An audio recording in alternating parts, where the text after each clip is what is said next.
Welcome student. 7th standard mathematics याच्यामध्ये 13 chapter आहे Pythagoras theorem. तर त्या पायथागोरस थेरम या चॅप्टर मधला प्रॅक्टिस सेट 48 जो आहे, तर तो प्रॅक्टिस सेट 48 आपण या व्हिडिओमध्ये त्याचे सगळ्या क्वेश्चनचे आन्सर बघणार.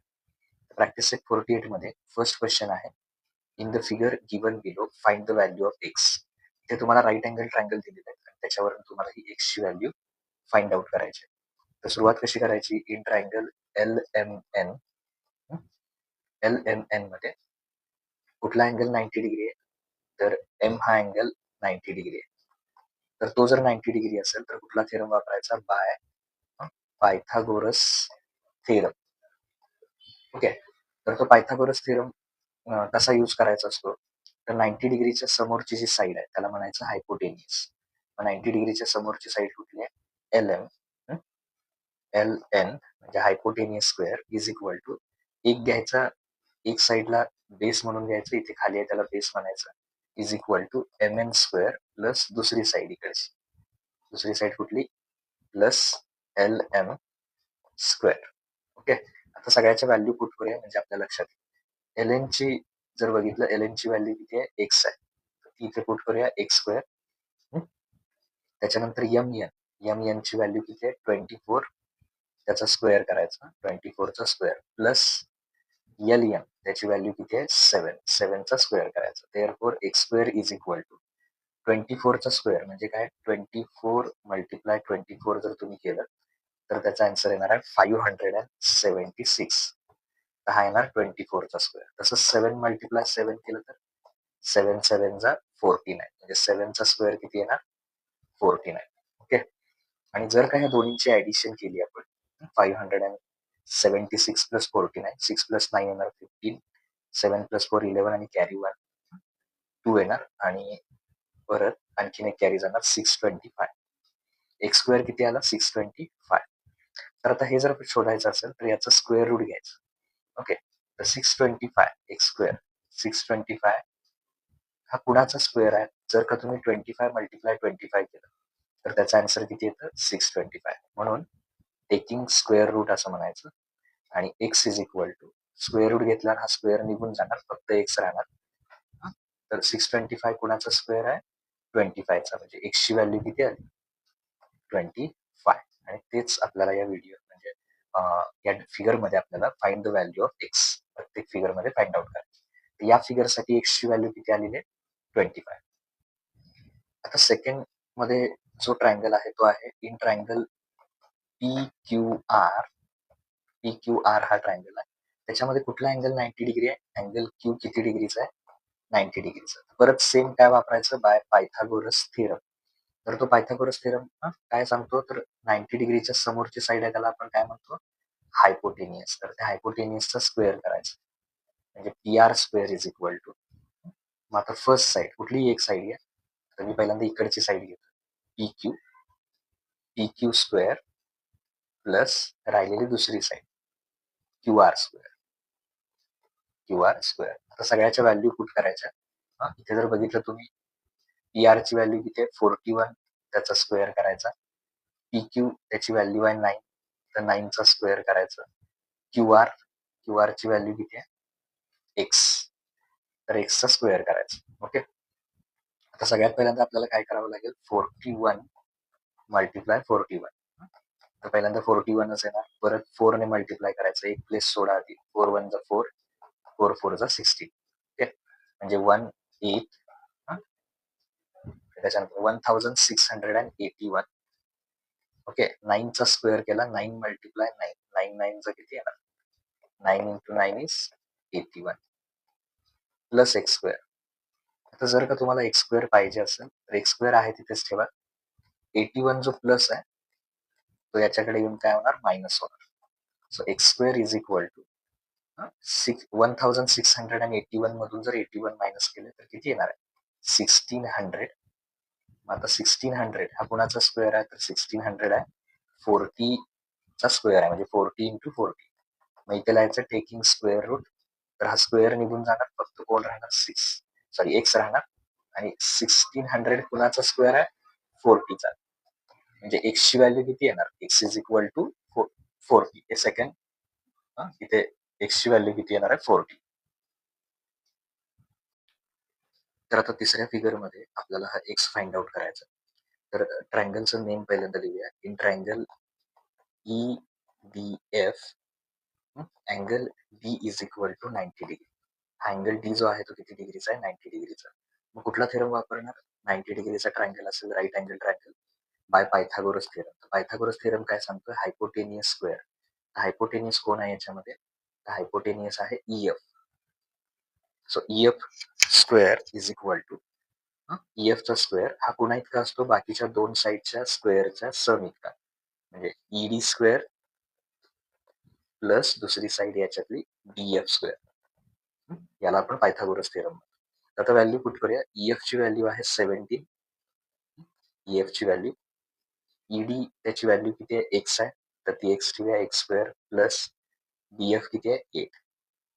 देअरफॉर 17 चा स्क्वेअर म्हणजे 17 मल्टिप्लाय 17 तर किती येणार? 289. तर इथे लिहूया 17 चा square 289. x square as it is 8 multiply 8. 8 8 चा 64. ओके. आता जर का आपल्याला x स्क्वेअर पाहिजे असेल इथे तर हा प्लस 64 याच्याकडे येऊन काय होणार? Minus. That means x square is equal to 289 minus 64. Plus इकडे येऊन काय झालं? मायनस. सो एक्स स्क्वेअर 289 मधून 64 जर मायनस केले आपण तर त्याचा आन्सर येणार आहे 225. आता 225 हा कुणाचा स्क्वेअर आहे? तर 15 मल्टिप्लाय 15 केलं तर आपल्याला किती मिळणार आहे? 225. सो 225 मला कसं लिहिता येईल? 15 मल्टिप्लाय 15. नाव टेकिंग स्क्वेअर रूट.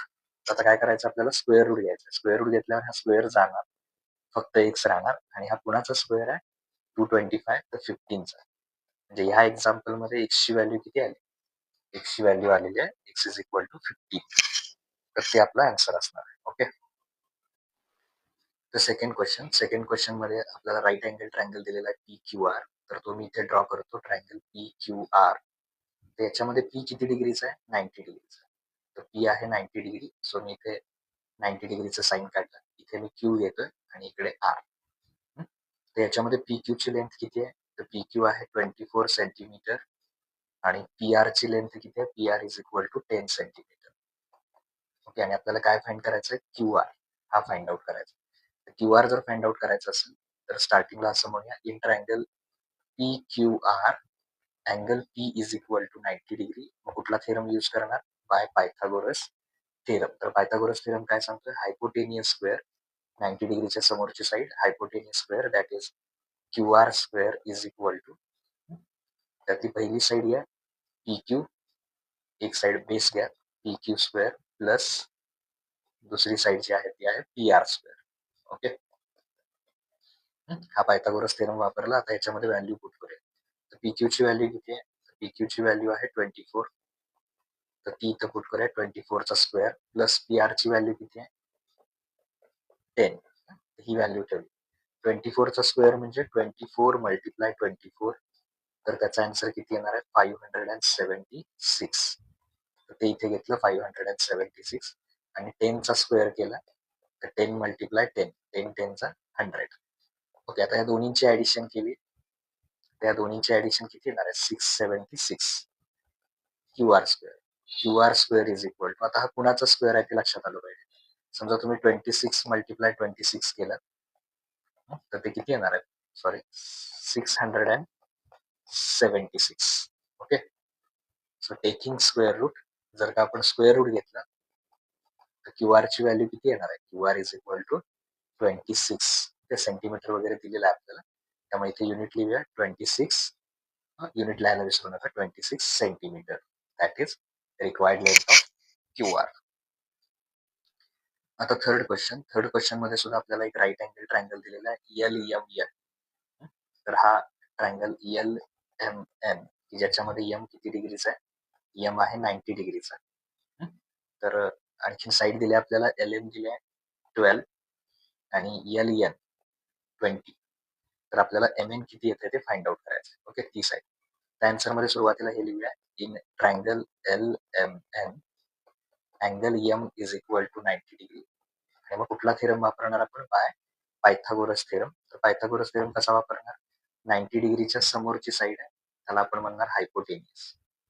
ओके, तर कुठली येणार hypotenuse? ln square is equal to ln square is equal to बेसला कोण आहे? बेस आहे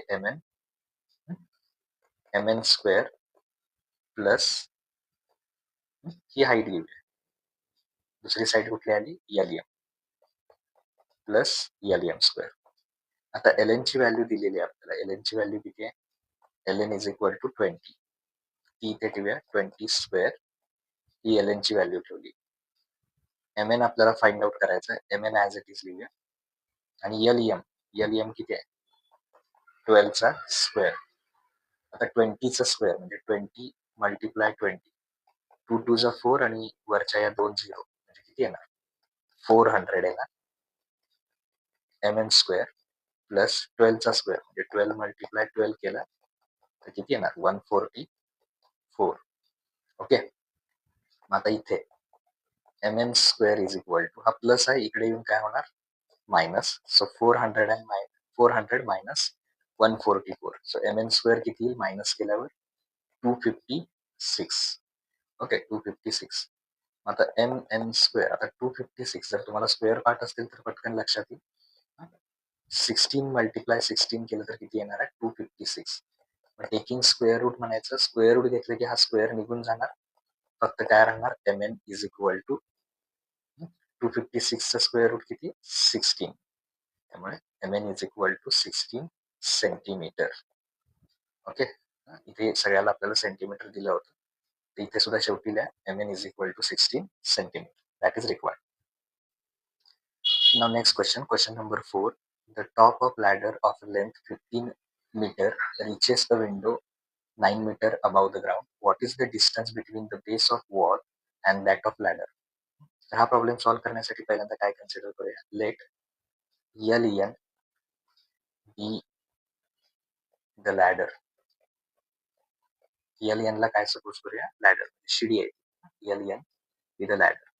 मग LN ची किंमत किती आली? व्हॅल्यू किती आली? LN ची व्हॅल्यू आली याच्यामध्ये 15 metre. That resting against the wall. म्हणजे भिंतीला लावून ठेवलेली आहे ती. Let next point, let M be the base of wall. हा जो पॉइंट M आहे ही वॉल आहे LM. त्याचा बेस पॉइंट कोण आहे? M. L be the position of window. Window कुठल्या पोझिशनला आहे? L पोझिशनला आहे.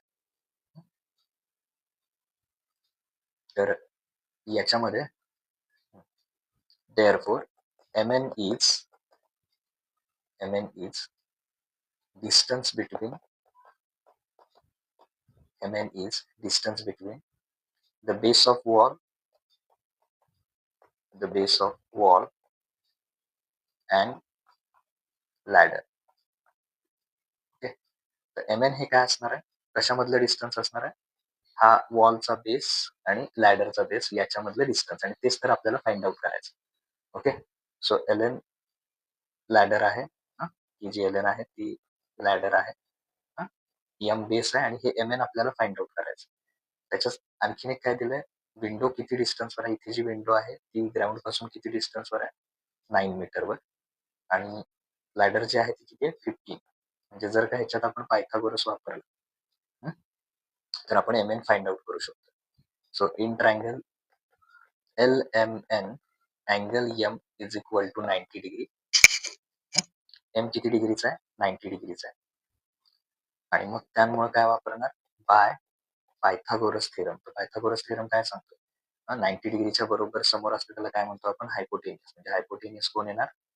LN square is equal to, आता राहिलेला साईड पैकी कुठली एक साईडला पहिल्यांदा घेऊया. LM जो आहे 9 मीटर तो घेऊया. LM स्क्वेअर प्लस खाली बेसला जो आहे तो MN स्क्वेअर. ओके, आता याच्यात व्हॅल्यू जर आपण ठेवल्या LN स्क्वेअर, तर LN ची व्हॅल्यू किती आहे? 15. तर ही व्हॅल्यू ठेवली. LM ची व्हॅल्यू आहे 9, तर ती इथे ठेवली 9 चा स्क्वेअर प्लस एम एन आपल्याला फाइंड आउट करायचं, एम एन स्क्वेअर. तर 15 स्क्वेअर म्हणजे 15 मल्टिप्लाय 15, तर किती येणार त्याचा आन्सर 225. ओके, सो 15चा स्क्वेअर किती येणार 225. 9चा square 9 multiply 9 81 plus m N square. आता जर का आपल्याला एम एन स्क्वेअर पाहिजे असेल तर प्लस 81 इकडे येऊन मायनस होणार, म्हणजे 225 मायनस 81. आता 225 मधून जर का आपण 81 मायनस केले तर त्याचा आन्सर येणार आहे 144. 144 हा कुणाचा स्क्वेअर आहे, तर जर का तुम्ही 12 मल्टिप्लाय 12 केलं तर किती येते 144. टेकिंग स्क्वेअर रूट, स्क्वेअर निघून जाणार, एम एन किती येणार, कुणाचा स्क्वेअर आहे 144, 12चा, 12 सेंटीमीटर. हे एम एन आलं, म्हणजे आपण जे फाइंड आउट करायचं देअर फोर द डिस्टन्स, हे फायनल सेंटेन्स लिहायचं, distance between base of wall, that of ladder and that of ladder is equal to 12 centimetre. म्हणजे वॉलचा बेस, वॉलचा हा बेस आणि लॅडरचा बेस यामधलं डिस्टन्स किती येणार आहे, पायथागोरसने आपण फाइंड आउट केलं 12 सेंटीमीटर. Okay, thank you.